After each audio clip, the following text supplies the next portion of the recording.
ಗೀತಾ ಶಿವರಾಜ್ಕುಮಾರ್ ಅವರು ಅನ್ನೋಕ್ಕಿಂತ ಹೆಚ್ಚು ಅವರ ತಂದೆಯವರ ಹೆಸರಿದೆ. ಇಡೀ ರಾಜ್ಯದಲ್ಲಿ ಬಂಗಾರಪ್ಪನವರ ಕೊಡುಗೆ ಇದೆ. ಇದು ಗೀತಾ ಶಿವರಾಜ್ಕುಮಾರ್ಗೆ 100% ಪ್ಲಸ್ ಇದೆ. ಇಲ್ಲಿ ಯುದ್ಧ ನಡೀತಿರೋದು ಎರಡು ಮುಖ್ಯಮಂತ್ರಿಗಳ ಇದರಲ್ಲಿ, ಒಂದು ಬಂಗಾರಪ್ಪನವರ ಪುತ್ರಿ, ಒಂದು ಯಡಿಯೂರಪ್ಪನವರ ಪುತ್ರ. ಅದರಿಂದ ಜಿದ್ದಾಜಿದ್ದಿ ನಿಜವಾಗ್ಲೂ ಇವತ್ತಿನ ವಾತಾವರಣದಲ್ಲಿ ಹೈ ಲೀಡ್ ಅಲ್ಲಿ ನಮ್ಗೆ ಗೆಲ್ಲಕ್ಕೆ ಅವಕಾಶ. ಜಿಲ್ಲೆಯ ಮಂತ್ರಿಗಳಾದ ಮಧು ಬಂಗಾರಪ್ಪನವರು ಇದ್ದಾರೆ. ರಾಜ್ಯ ಸರ್ಕಾರ ನಮ್ದಿದೆ. ನಾವೇನು ಮೋಸ ಯಾರಿಗೂ ಮಾಡ್ಲಿಲ್ಲ. ದುಡಿದಂತೆ 5 ಗ್ಯಾರಂಟಿ ಕಾರ್ಡ್ ಕೊಟ್ಟಿದ್ದೀವಿ. 5 ಗ್ಯಾರಂಟಿನೂ ಸಹ ಜನರಿಗೆ ಮುಡಿಸಿದ್ವಿ, ಬಡವರು ಮುಡಿಸಿದ್ವಿ. ಇದೇ ನಮಗೆ ಪ್ಲಸ್. ಅದು ಬಿಜೆಪಿ ಏನ್ ಕೊಟ್ಟಾರೆ, ಅವ್ರ ಕೊಡುಗೆ ತೋರಿಸ್ಬೇಕಲ್ಲ. ರಾಘವೇಂದ್ರ ಹಿಂದೆ ಬರೋಕ್ಕಿಂತ ಮುಂಚೆ ಏನ್ ಕೊಡುಗೆ ಇರ್ಲಿಲ್ಲ. ಹೈವೇ ಮಾಡೋದು ರಾಜ್ಯ ದೇಶದಲ್ಲಿ ಎಲ್ಲರೂ ಮಾಡ್ತಾರೆ, ನೀನ್ ಒಬ್ಬನೇ ಹೈವೇ ಮಾಡೋದಲ್ಲ.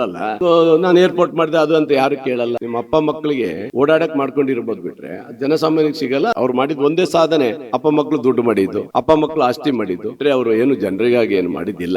ನಿಜವಾಗ್ಲು ಖಂಡಿತ ಅಪ್ಪ ಮಕ್ಕಳ ಇದರಲ್ಲಿ ಕೂಸು ಬಡವಾಯ್ತು ಅಂತ ಹೇಳಿದಂಗೆ ಪಾಪ ಒಬ್ಬ ಕಟ್ಟ ಹಿಂದುತ್ವವಾದಿ ಅಂತ ಏನು ಇದ್ರು, ಬಹುಶಃ ಅಂತ ಒಬ್ಬ ನಾಯಕನು ತುಳಿದಾಗ ಬಹುಶಃ ಇದೆಲ್ಲ ಹಿನ್ನಡೆ ಆಗ್ಬಹುದು. ಕಾಂಗ್ರೆಸ್ನವ್ರು ಬಿಜೆಪಿ ಬೈಯೋದು ಏನಿಲ್ಲ. ಅವ್ರ ಪಕ್ಷದ ಮಗನೇ ಅವ್ರು ಬಿಜೆಪಿ ಬೈತಾರೆ. ಅವ್ರು 28 ಗೆಲ್ಲಿಲ್ಲ ಅಂದ್ರೆ ಅವ್ರ ಅಪ್ಪ ಮಗ ರಾಜಕೀಯ ನಿವೃತ್ತಿ ಕೊಟ್ಟು ಹೋಗ್ತಾರ. ಅವ್ರ ಅಪ್ಪನ ಹೆಸರು ಮೇಲೆ ಹೊತ್ತು ರಾಜ್ಯ ಅಧ್ಯಕ್ಷರಾಗಿ ಒಬ್ಬ ಮುಖ್ಯಮಂತ್ರಿಗೆ ಮಾತಾಡ್ತಾರ. ನಮಸ್ಕಾರ ವೀಕ್ಷಕರೇ, ಕರ್ನಾಟಕ ಟಿವಿಯ ಲೋಕಸಭಾ ಚುನಾವಣಾ ಸಂಚಾರ ಶಿವಮೊಗ್ಗ ಲೋಕಸಭಾ ಕ್ಷೇತ್ರದಲ್ಲಿ ನಾವಿವತ್ತು ಸಾಗರದಲ್ಲಿದ್ದೀವಿ. ವಿಶ್ವವಿಖ್ಯಾತ ಜೋಗ ಜಲಪಾತ ಇರುವಂತ ಸಾಗರದಲ್ಲಿ ಇಲ್ಲಿನ ಶಾಸಕರು ಕಾಂಗ್ರೆಸ್ನ ಬೇಳೂರು ಗೋಪಾಲಕೃಷ್ಣ ಅವರು ವಿಧಾನಸಭಾ ಚುನಾವಣೆಯಲ್ಲಿ ಯಶಸ್ಸನ್ನ ಕಂಡು ಇದೀಗ ಕಾಂಗ್ರೆಸ್ ಸರ್ಕಾರದ ಜೊತೆ ಅತ್ಯುತ್ತಮವಾಗಿ ಕೆಲಸವನ್ನ ಮಾಡ್ಕೊಂಡು ಸಾಕ್ತಾ ಇದ್ದಾರೆ.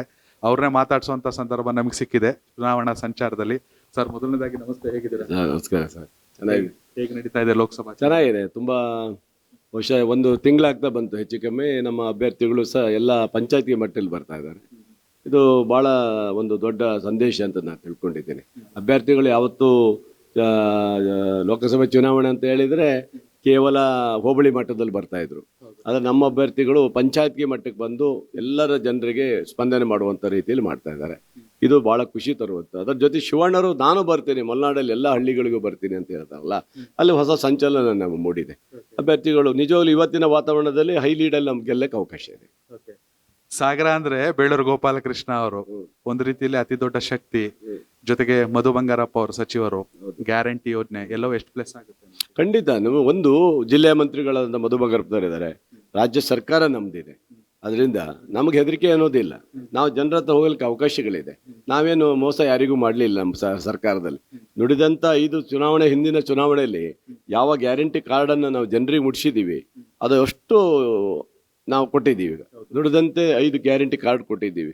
5 ಗ್ಯಾರಂಟಿನೂ ಸಹ ಜನರಿಗೆ ಮುಟ್ಟಿಸಿದ್ದೀವಿ, ಬಡವರು ಮುಟ್ಟಿಸಿದ್ವಿ, ಕೂಲಿ ಕಾರ್ಮಿಕರಿಗೆ ಮುಟ್ಟಿಸಿದ್ದೀವಿ, ಹಿಂದುಳಿದ ವರ್ಗದವ್ರಿಗೆ ಮುಟ್ಟಿಸಿದ್ದೀವಿ, ಜನಸಾಮಾನ್ಯರಿಗೆ ಮುಟ್ಟಿಸಿದ್ದೀವಿ, ಎಲ್ಲ ಜಾತಿ ವರ್ಗದವ್ರಿಗೆ ಮುಟ್ಟಿಸಿದ್ದೀವಿ. ಇದೇ ನಮಗೆ ಪ್ಲಸ್ಸು.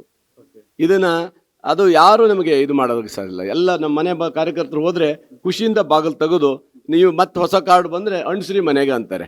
ಅದು ಬಿಜೆಪಿ ಏನು ಕೊಟ್ಟಾರೆ, ಅವ್ರ ಕೊಡುಗೆ ತೋರಿಸ್ಬೇಕಲ್ಲ. ಅವ್ರು ಏನು ಮಾಡಿದ್ರೆ ನೀವು ತೋರಿಸಿ ಅಂತ ಕೇಳ್ತೀವಿ. ರಾಘವೇಂದ್ರ 15 ವರ್ಷದಲ್ಲಿ ನಿನ್ನ ಕೊಡುಗೆ ಏನು? ಹೈವೇ ಮಾಡೋದು ರಾಜ್ಯ ದೇಶದಲ್ಲಿ ಎಲ್ಲರೂ ಮಾಡ್ತಾರೆ, ನೀನು ಒಬ್ಬನೇ ಹೈವೇ ಮಾಡೋದಲ್ಲ. ಇವೆಲ್ಲವನ್ನ ಇಟ್ಕೊಂಡೇ ನಾವು ಹೋಗ್ತಾ ಇದ್ದೀವಿ.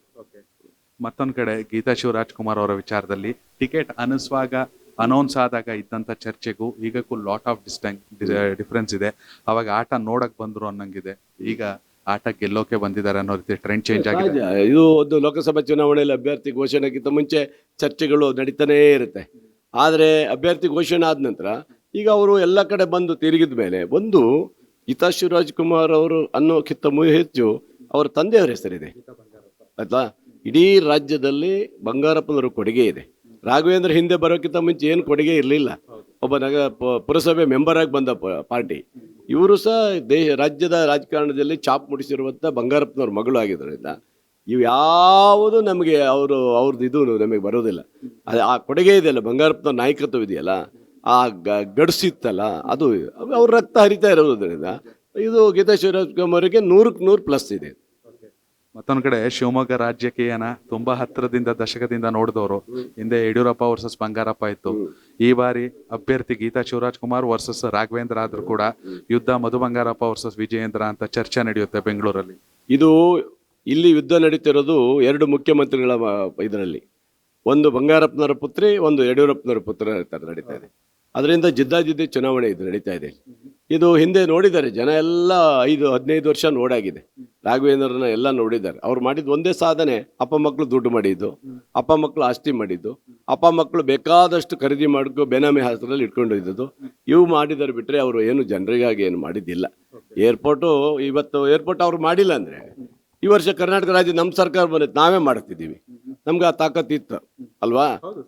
ಸುಮ್ರಿ ಸೇತುವೆ ಇವಾಗ ಅವರು ಮಾಡಿಲ್ಲ ಅಂದಿದ್ರೆ ಕರ್ನಾಟಕ ಸರ್ಕಾರ ನಮ್ದಿತ್ತು. ನಾವು ಈಗ ಹಸಿರು ಬಗ್ಗೆ ಸೇತುವೆ ನಾವು ಕೊಟ್ಟಿದ್ದೀವಿ. ಈಗ ಅಷ್ಟು ದೊಡ್ಡ ಅಮೌಂಟ್ ನಮಗೆ ಕೊಡೋಕ್ಕಾಗಲಿಂದ ಕೇಂದ್ರ ಸರ್ಕಾರ ತಂದಿದ್ದಾರೆ. ಅಂಥ ಯೋಜನೆಗಳನ್ನ ಈಗ ತರುವಂಥ ಶಕ್ತಿ ತಾಕತ್ತು ನಮಗಿದೆ. ಈಗ ತರ್ತೀವಿ, ನಮ್ಮ ಸರ್ಕಾರ ಇದೆ. ಆದರೆ ಅವರು ನಾನು ಏರ್ಪೋರ್ಟ್ ಮಾಡಿದೆ ಅದು ಅಂತ ಯಾರು ಕೇಳಲ್ಲ. ಇಲ್ಲಿ ಏರ್ಪೋರ್ಟ್ ಯಾರು ಬಡವರು ಯಾರು ಹೋಗಲ್ಲ. ನಿಮ್ಮ ಅಪ್ಪ ಮಕ್ಕಳಿಗೆ ಓಡಾಡಕ್ಕೆ ಮಾಡ್ಕೊಂಡಿರ್ಬೋದು ಬಿಟ್ರೆ ಜನಸಾಮಾನ್ಯಕ್ಕೆ ಸಿಗಲ್ಲ. ಮಾಡೋದು ಮಾಡ್ಬೇಕಲ್ವಾ? ಹೀಗಾಗಿ ಈ ಬಾರಿ ಶಿವಮೊಗ್ಗದ ಜನ ಬದಲಾವಣೆಯನ್ನು ಬಯಸಿದ್ದಾರೆ. ಖಂಡಿತ ಬದಲಾವಣೆ ಆಗಿದೆ. ಇವತ್ತು ನಮ್ಮ ಅಭ್ಯರ್ಥಿಗಳು ಅತ್ಯಂತ ಯಶಸ್ವಿಯಾಗಿ ಕೆಲಸ ಮಾಡ್ತಾ ಇದ್ದಾರೆ. ಅವರ ಧ್ವನಿ ಇಡೀ ಪಾರ್ಲಿಮೆಂಟಿಗೆ ಹೋಗ್ಬೇಕು ಅನ್ನೋದಿದೆ. ಅವರ ಧ್ವನಿ ರೈತರ ಪರವಾಗಿ ಇರಬೇಕು ಅನ್ನೋದಿದೆ. ಅವರ ಧ್ವನಿ ಇವತ್ತು ಕೂಲಿ ಕಾರ್ಮಿಕರ ಪರವಾಗಿ ಇರಬೇಕು ಅನ್ನೋದಿದೆ.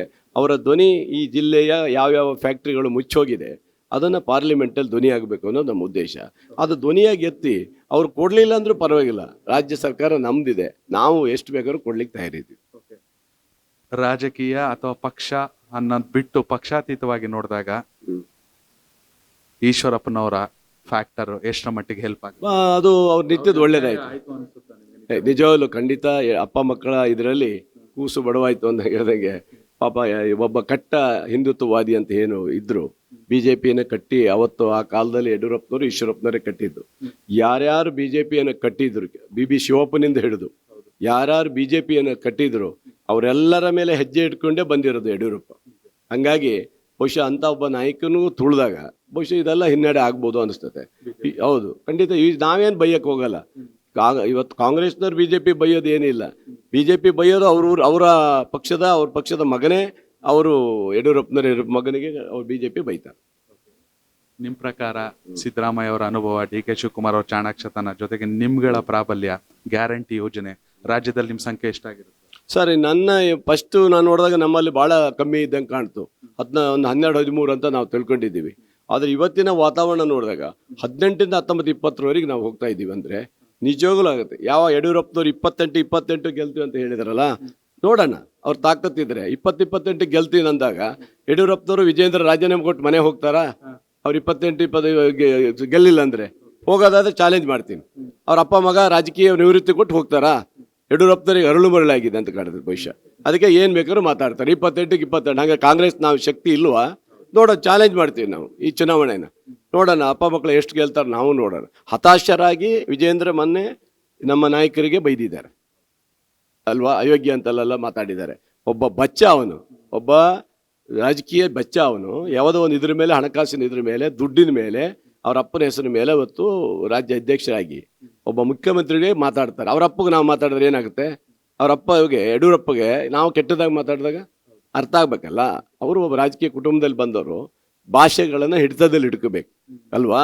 ಅದನ್ನು ಇಟ್ಕೊಂಡ್ರೆ ಅವ್ರು ಒಳ್ಳೇದು ಅಂತ ನಾನು ಹೇಳ್ತೀನಿ. ಕೊನೆಯದಾಗಿ ಕರ್ನಾಟಕ ಟಿವಿ ಮೂಲಕ ಕ್ಷೇತ್ರದ ಮತದಾರರಿಗೆ ನಾನು ಕ್ಷೇತ್ರದ ಮತದಾರರಿಗೆ ಹೇಳೋದಿಷ್ಟೇ, ನಿಮ್ಮ ಆಶೀರ್ವಾದವನ್ನು ಗೀತಾ ಶಿವರಾಜ್ಕುಮಾರ್ಗೆ ನೀವು ಮಾಡಿ. ನನಗೆ ಅಧಿಕಾರ ಇದೆ, ಇನ್ನೂ 4 ವರ್ಷ 3 ತಿಂಗಳಿದೆ.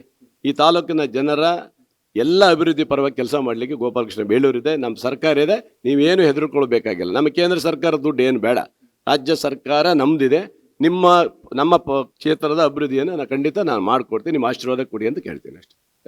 ವೀಕ್ಷಕರೇ, ಇದು ಬೇಳೂರು ಗೋಪಾಲಕೃಷ್ಣ ಅವರ ಮಾತು. ನುಡ್ದಂತೆ ನಡೆದಿದ್ದೀವಿ. ಭಾವನೆಗೆ ಬೆಲೆ ಕೊಡ್ತಿರೋ, ಅಭಿವೃದ್ಧಿಗೆ ಬೆಲೆ ಕೊಡ್ತಿರೋ, ನೀವೇ ಡಿಸೈಡ್ ಮಾಡಿ ಅಂತ ಹೇಳ್ತಿದ್ದಾರೆ. ಕ್ಯಾಮ್ರಾ ಪರ್ಸನ್ ಕಾರ್ತಿಕ್ ಜೊತೆ ಯೋಗೇಶ್, ಕರ್ನಾಟಕ ಟಿವಿ, ಸಾಗರ.